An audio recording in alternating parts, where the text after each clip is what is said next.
Eyni fənal kitablar yan-yana olmaq şərti ilə bütün kitablar rəfə neçə hissəyə düzmək olar? Öncə rəfi bölək. Qeyd edirəm. Azərbaycan dili, riyaziyyat, sonra kimya və coğrafiya. İndi Azərbaycan dili 2 kitab var. Kitabın adı biri olsun X, biri Y. Bunun hər ikisi Azərbaycan dili kitabı. Ona rəfə qoyduqda ya X, Y gələcək, ya Y, X. Yəni 2 elementin öz arasında yerləşməsi əslində 2 faktorialdır. Sonra riyaziyyat kitabları. A, B, S olsun. O zaman A, B, S gələ bilər. A, S, B gələ bilər. B, A, S gələ bilər. B, C, A gələ bilər.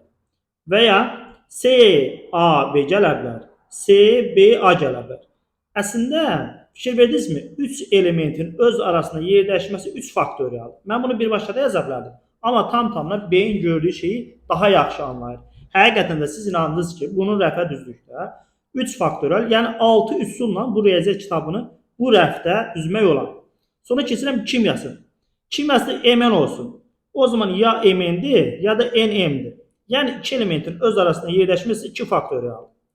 Coğrafiya cəmi bircə kitab var. Bu da tutaq ki, bir T kitabı olsun.